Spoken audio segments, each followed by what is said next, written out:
ഈ ദേവസ്വം ബോർഡ് പ്രസിഡന്റായ താങ്കൾ ദേവസ്വം ബോർഡ് ക്ഷേത്രത്തിന് അനുബന്ധമായി മതപാഠശാലകൾ ഉണ്ടാക്കണമെന്ന് ആവശ്യപ്പെട്ടു എന്ന് മാത്രവുമല്ല ബജറ്റിൽ ഏതാണ്ട് 80 ലക്ഷത്തിന് മുകളിൽ പൈസ വകയിരുത്തിയെന്നാണ് ഞാൻ മനസ്സിലാക്കുന്നത്. 84 ലക്ഷം രൂപ വകയിരുത്തി. താങ്കൾ എന്താണ് ചെയ്യേണ്ടത്? ദേവസ്വം ബോർഡിന്റെ അധ്യക്ഷനായിരുന്നുകൊണ്ട് ഓരോ ക്ഷേത്രങ്ങളിലെയും ഭരണകാര്യങ്ങൾ നോക്കുക എന്നുള്ളത്, അല്ലാതെ മതസമുദായത്തെ ഉണ്ടാക്കാൻ താങ്കളെ ആരാണ്? എന്നോട് ഭരണഘടനാപരമായി ക്ഷേത്രങ്ങൾ നന്നാക്കണം, പെയിന്റ് അടിക്കണം, മുറ്റം തൂപ്പിക്കണം, ഇതൊക്കെയാണോ പറഞ്ഞേക്കുന്നത്? ദേവസ്വം ബോർഡ് ഒരു ഭരണഘടനാ സ്ഥാപനമാണ്. ഇത് 1949 ഇത് ഉണ്ടാകുന്നതിന് മുൻപ് ഇവിടെ രാജഭരണം നടന്നപ്പോൾ ഒരു ഹിന്ദു മഹാമണ്ഡലം ഉണ്ടായിരുന്നു. ആ ഹിന്ദു മഹാമണ്ഡലത്തിന്റെ ഒരു തിരുശേഷിപ്പായിട്ടാണ് തിരുവിതാംകൂർ ദേവസ്വം ബോർഡ് ഉണ്ടായത്. അപ്പൊ ഭരണഘടനാപരമായി അംഗീകാരമുള്ള ഒരു സ്ഥാപനം, ഹൈന്ദവ മെജോറിറ്റിയുള്ള ഒരു പ്രദേശത്ത്, ആരാധനാലയങ്ങൾ ധാരാളമുള്ള ഒരു പ്രദേശത്ത് അതിന്റെ ഭരണ സംവിധാനം പൂർണ്ണമായി ഏൽപ്പിക്കപ്പെടുകയാണ് ചെയ്തത്. അത് ശരി. പക്ഷേ താങ്കൾ പറയുന്നത് എന്താണ്? ക്ഷേത്രങ്ങളോട് ചേർന്ന് മതപാഠശാല ഉണ്ടാവണം. മതപാഠശാലകളിലേക്ക് കുട്ടികളെ വിടണം. ആഴ്ചയിൽ 2 ദിവസമെങ്കിലും നിർബന്ധമായും ക്ഷേത്ര ദർശനം നടത്തണം. കുട്ടികളെ മതപാഠശാലയിലേക്ക് വിടാത്തവർ അച്ഛനമ്മമാരെ ക്ഷേത്ര സമിതികളിൽ ഉൾപ്പെടുത്തരുത്. ഇങ്ങനെയൊക്കെയുള്ള തീരുമാനങ്ങളാണ് താങ്കൾ പ്രഖ്യാപിക്കുന്നത്. മതപാഠശാലകൾ ഉണ്ടാക്കുക എന്ന് പറഞ്ഞാൽ മത തീവ്രവാദം വളർത്തുക എന്നുള്ളതിന് ധാരണയുണ്ടെങ്കിലും ഒരുപാട് ധാരണയുണ്ടെങ്കിലും എനിക്ക് ആ ധാരണയേ ഇല്ല.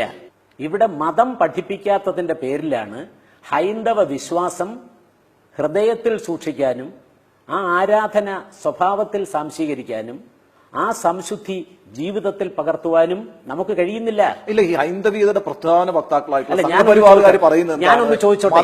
മുസ്ലിം മതപാഠശാലകളാണ് അവിടെ ഈ മുസ്ലിം സമുദായത്തിലെ കുട്ടികളെ അവരുടെ കുട്ടിക്കാലത്ത് തന്നെ വിഷം കുത്തിവെച്ച് അങ്ങനെ തീവ്രവാദികളാക്കി മാറ്റുന്നു എന്നൊക്കെയുള്ള വിമർശനങ്ങൾ സംഘപരിവാറിന്റെ നേതാക്കൾ തന്നെ. അപ്പൊ അങ്ങനെയാണെങ്കിൽ മുസ്ലിം മതപാഠശാല നടക്കുന്നില്ലയോ? അവരുടെ മദർസയ്ക്ക് കേന്ദ്ര ഗവൺമെന്റ് തന്നെ അവിടുത്തെ പഠിപ്പിക്കുന്ന ആളുകൾക്ക് ശമ്പളം നൽകുന്നുണ്ട്. അതിനൊന്നും നിങ്ങൾക്ക് പരാതിയില്ലേ?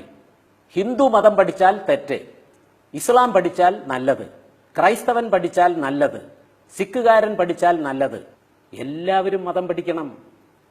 ഏതു മതത്തിന്റെയും ആചാരാനുഷ്ഠാനങ്ങളിൽ ഭരണഘടനാ സ്ഥാപനങ്ങൾ ഇടപെടരുതെന്ന് പറയാനുള്ള ആർജവം കാണിക്കേണ്ടതാണ് ദേവസ്വം ബോർഡിന്റെ പ്രസിഡന്റ് കടമ. ഞാനിത് ചെയ്യുന്നുണ്ട്. അല്ലാതെ ഞാൻ സംഘപരിവാറോ RSS BJP ഒന്നുമില്ല. ഞാൻ വളരെ നല്ല മതേതരത്വ ദർശനമുള്ളവനാണ്. ഇല്ല, പക്ഷെ താങ്കൾ ആ സമ്മേളനത്തിൽ 1950 ശബരിമലയിലെ തീവെപ്പിന്റെ റിപ്പോർട്ട് എടുത്ത് ഉയർത്തി കാണിച്ചുകൊണ്ട് പറഞ്ഞത് പുനർവായിക്കേണ്ട സാഹചര്യം ഉണ്ടായിരുന്നു പറഞ്ഞു. ഉണ്ടാക്കരുതെന്നാണ് പറഞ്ഞത്. അതാണ് ഉണ്ടാക്കരുത് എന്നാണ് പറഞ്ഞത്. എന്താണ് ആ റിപ്പോർട്ട്? എന്താണ് ആ റിപ്പോർട്ട്? അതിലേക്ക് ഞാൻ വിവാദത്തിലേക്ക് കടക്കുന്നില്ല. ഇതൊന്നും അറിയാൻ പാടില്ലാത്ത ഒരുത്തനാണ് ദേവസ്വം ബോർഡ് പ്രസിഡന്റെന്നോ അറിയാൻ പാടില്ലാത്ത ഒരാളാണ് ബോർഡ് മെമ്പർ അജയ് തറയിലെന്നോ ആരും ധരിക്കരുത്.